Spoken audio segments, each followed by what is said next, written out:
Good morning students. Hindi की कक्षा में आप सभी का स्वागत है और आज हम पढ़ेंगे पार्ट 4 जिसका नाम है संज्ञा। संज्ञा जिसे हम इंग्लिश में नाउन कहते हैं। चलिए समझते हैं कुछ उदाहरणों के द्वारा। जैसे यह दिल्ली का लाल किला है। अनिल तथा सुनील लाल किला देखने दिल्ली आए हैं। लाल किला देखकर सभी छात्र खुश हैं।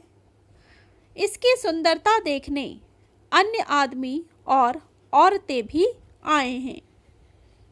उपर्युक्त वाक्यों में रंगीन छपे शब्द जैसे कि दिल्ली, लाल किला, अनिल, सुनील, छात्र, खुश, सुंदरता, आदमी और औरतें किसी व्यक्ति, वस्तु, प्राणी, स्थान, भाव, दशा आदि के नाम हैं।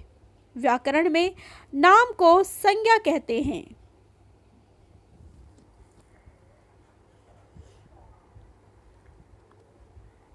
इस प्रकार से किसी व्यक्ति, वस्तु, स्थान, भाव, दशा आदि के नाम को संज्ञा कहते हैं।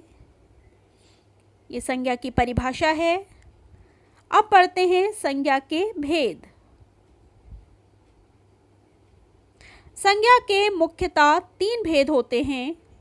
जैसे पहला भेद है व्यक्तिवाचक संज्ञा, दूसरा भेद है जातिवाचक संज्ञा तथा तीसरा भेद है भाववाचक संज्ञा। सबसे पहले पढ़ेंगे व्यक्तिवाचक संज्ञा।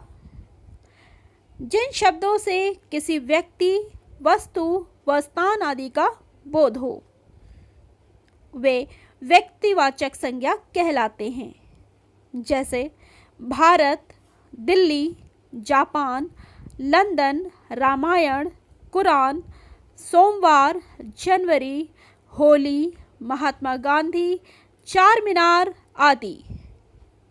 तो ये सभी वे किसी व्यक्ति, वस्तु, स्थान आदि का बोध करा रहे हैं, तो इन्हें कहते हैं व्यक्तिवाचक संज्ञा। दूसरा भेद है जातिवाचक संज्ञा। वे शब्द जो किसी व्यक्ति, वस्तु, स्थान आदि की जाति का बोध कराते हैं। जैसे लड़का, लड़की, गांव, नगर, देश, पुस्तक आदि। इन्हें जातिवाचक संज्ञा कहते हैं।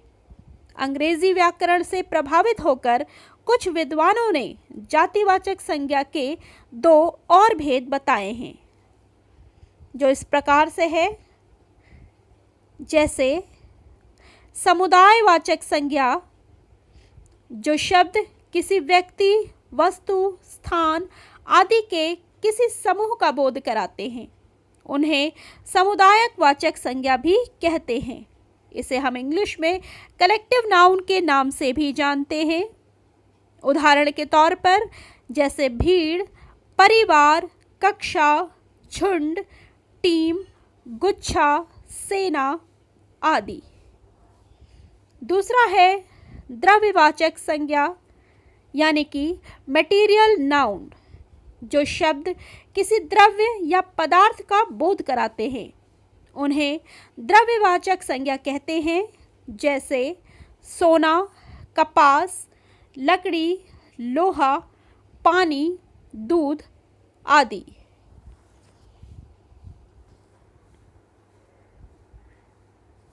अब कुछ विशेष बातें। जैसे भाववाचक संज्ञा को न हम देख सकते हैं और न उसे छू सकते हैं, इसका केवल अनुभव कर सकते हैं। भाववाचक संज्ञा भाव, दशा, अवस्था आदि का बोध कराने वाले शब्द भाववाचक संज्ञा कहलाते हैं। जैसे बुढ़ापा, गरीबी, अमीरी, जवानी, सुंदरता आदि। इन्हें हम केवल अनुभव कर सकते हैं, ना तो हम इन्हें देख सकते हैं और ना ही हम इन्हें छू सकते हैं।